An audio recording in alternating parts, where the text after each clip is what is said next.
ইসরায়েলের বিরুদ্ধে আবারও যুদ্ধ ঘোষণা করল লেবানন। যুদ্ধবিরতি চুক্তি লঙ্ঘন করে লেবাননে একাধিক হামলার পরিপ্রেক্ষিতে ইসরায়েলের বিরুদ্ধে লড়তে জনগণ ও সামরিক বাহিনীকে প্রস্তুত থাকার নির্দেশ দিয়েছেন দেশটির প্রধানমন্ত্রী নোয়াফ সালাম।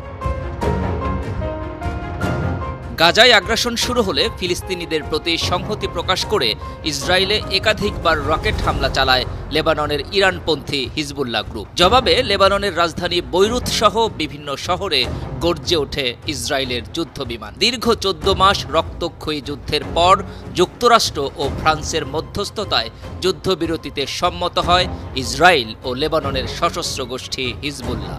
গেল 27 নভেম্বর যুদ্ধবিরতি কার্যকর হয়।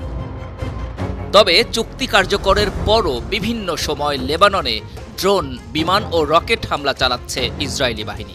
গেল 8 ফেব্রুয়ারি লেবাননের পূর্ব বেকা অঞ্চলের জেন্নাতা শহরের কাছে ড্রোন হামলায় 6 লেবানিজ নিহত হন, আহত হন 15 জন।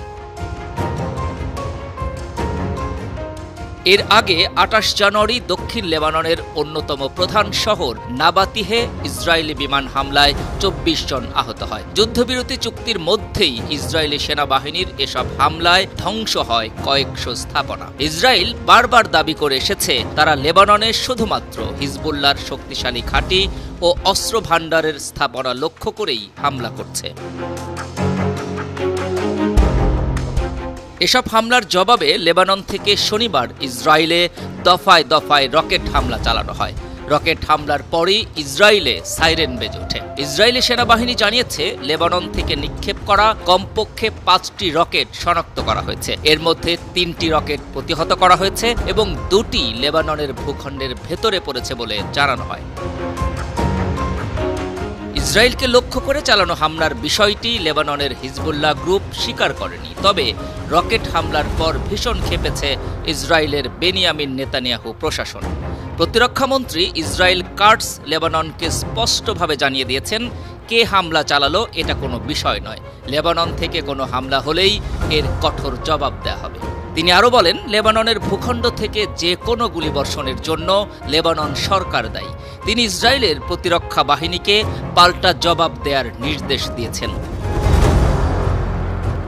নেতানিয়াহু প্রশাসনের এই সিদ্ধান্তে তেলে বেগুনে জ্বলে ওঠেন লেবাননের প্রধানমন্ত্রী নোয়াফ সালাম। ইসরায়েলকে সতর্ক করে তিনি বলেন, তার দেশ একটি নতুন যুদ্ধের দ্বারপ্রান্তে দাঁড়িয়ে আছে। দক্ষিণ সীমান্তে আবারও সামরিক অভিযান শুরু হলে তা লেবাননকে একটি ভয়াবহ যুদ্ধে টেনে নিয়ে যেতে পারে, যা দেশটির জনগণের জন্য মারাত্মক দুর্ভোগ বয়ে আনবে।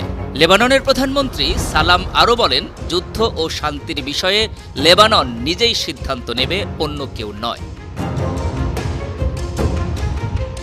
ফরাসি সংবাদ মাধ্যম ফ্রান্স 24 জানায়, লেবানিজ সরকার প্রধান এক বিবৃতিতে বলেছেন, যুদ্ধ এবং শান্তির বিষয়ে সরকারি সিদ্ধান্ত বাস্তবায়নে সব সামরিক ব্যবস্থা গ্রহণ করতে হবে।